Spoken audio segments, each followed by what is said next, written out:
नमस्कार, मैं हूं एडवोकेट जितेंद्र दलाल और आप देख रहे हैं मेरा YouTube channel the legal aid. आज की वीडियो में बात करेंगे माननीय सुप्रीम कोर्ट के निर्देशों के बारे में, जिसके बाद तारीखों पे तारीख नहीं मिलेगी और आम जन साधारण की जो एक भावना बनी हुई है, जो सोच बनी हुई है कि अगर हम कोई सिविल केस फाइल करते हैं तो उस पर तारीख मिलेंगी, बहुत लंबा समय लगेगा। इसी भावना को बदलने के लिए माननीय सुप्रीम कोर्ट ने कुछ निर्देश जारी किए हैं। तो चलिए इसी टॉपिक पर वीडियो को शुरू करते हैं। इससे पहले अगर आपने मेरे चैनल को सब्सक्राइब नहीं किया है या आप मेरे वीडियो को पहली बार देख रहे हैं तो कृपया मेरे चैनल को सब्सक्राइब करें और साथ में बेल आइकन को भी दबाएं ताकि आने वाली हर एक वीडियो की नोटिफिकेशन आपको सबसे पहले मिल सके। हमारे देश में बहुत सारे केस पेंडिंग हैं और उस पेंडिंग केसों को देखते हुए ही माननीय सुप्रीम कोर्ट ने निर्देश जारी किए हैं। पहला कि जो सम्मन की तालीम में बहुत सारा समय लगाया जाता था उसको कम करने के लिए निर्देश दिए हैं। उदाहरण के लिए क्या होता था कि जब कोई केस फाइल करता था वादी, तो उसमें बहुत सारे प्रतिवादी होते थे और एक एक करके उनमें जो उनकी सम्मन की तालीमी थी उसमें बहुत ज़्यादा समय वेस्ट होता था। तो माननीय सुप्रीम कोर्ट ने उसके लिए निर्देश दिए हैं कि जो सम्मन की तालीम है, यानी दूसरी पार्टी को जो नोटिस भेजा जाता है उसमें ज़्यादा समय ना लगाया जाए, उनको तुरंत प्रभाव से सम्मन की तालीम कराई जाए। इसके साथ ही दूसरी जो डायरेक्शन इशू की गई है कि 30 दिन के अंदर जब भी कोई पार्टी जब पेश हो जाती है, सपोज सम्मन मिल गया है, सम्मन मिलने के जब पार्टी पेश हुई है तो पेश होने के 30 दिन के उधर उसे जवाब दाखिल करना चाहिए। इस बारे में डायरेक्शन इशू की गई है कि सिर्फ 30 दिन मिलेंगे उसको जवाब दाखिल करने के लिए।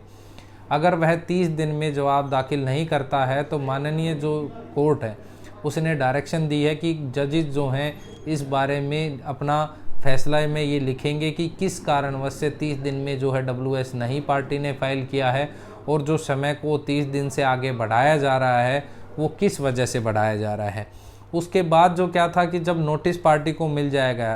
जाता है और पार्टी जब पेश हो जाती हैं तो उनको पार्टीज़ को कोर्ट में बुलाया जाए एडमिशन और डिनाइल की स्टेज के लिए, कि भाई जो एडमिशन, अगर सपोज़ किसी वादी ने प्रतिवादी पर केस दाखिल किया है और उसमें बहुत सारी बातें लिखी हैं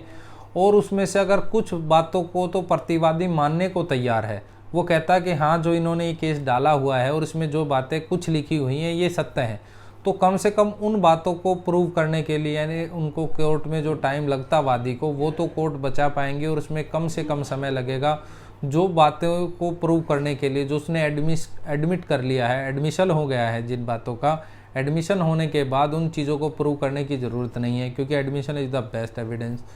तो उसमें फिर क्या होगा कि कोर्ट का समय बचेगा। और साथ में अगर एडमिशन और डिनाइन की स्टेज पर अगर कोई आदमी आता है, दोनों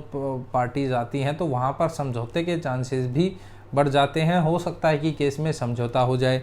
इसके बाद क्या होता है कि जब आजकल क्या होता है कि केस को डिले करने के लिए तारीख जो है ना वो अलग से दी जाती हैं। अगर सपोज़ कई बार ये कहा जाता है कि आज मेरे वकील साहब नहीं है, दूसरी पार्टी कहती है मेरे वकील साहब नहीं है, तो इस बारे में भी माननीय सुप्रीम कोर्ट ने निर्देश जारी किए हैं कि जो भी तारीख है दोनों पक्षों को समझकर और उनके अनुसार दी जाए, ताकि कोई भी पार्टी किसी वजह से ये ना कह पाए कि आज हमारे वकील साहब नहीं है, तारीख पर सुनवाई हो सके, तारीख पर काम हो सके। उसके बाद जो है बहुत सारे ऐसे कारण भी हैं कि सिर्फ़ और सिर्फ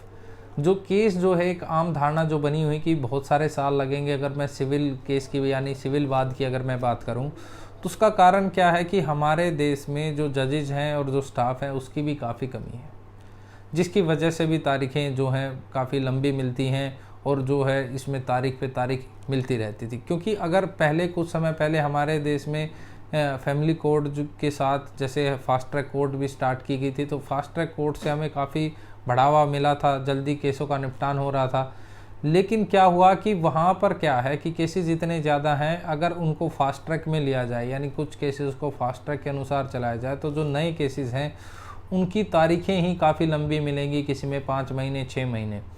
तो मेरी राय के अनुसार जो ये चीज़ें हैं, जो स्टाफ है और उसको भी काफ़ी बढ़ाया जाना चाहिए, ताकि कोर्ट में जो है ये लिटिगेशन जल्दी से जल्दी, जो भी आपने वाद डाला है उसका जल्दी से जल्दी निपटान हो सके। और अगर माननीय सुप्रीम कोर्ट ने जो दिशा निर्देश दिए हैं जिससे तारीख पर तारीख ना मिले, अगर इनकी भी पालना अच्छे से हो तो भी आपके केस का जल्दी से निपटान हो सकता है। ऐसी वीडियो पाने के लिए आप मेरे चैनल को सब्सक्राइब कर सकते हैं। इंस्टाग्राम और फेसबुक पर भी जाकर आप हमारी वीडियोस देख सकते हैं। उम्मीद करता हूं कि आपको मेरी वीडियो पसंद आई होगी। अगर आपको मेरी वीडियो पसंद आई हो तो प्लीज़ मेरे चैनल को लाइक करें, शेयर करें और सब्सक्राइब करें। जय हिंद, जय भारत।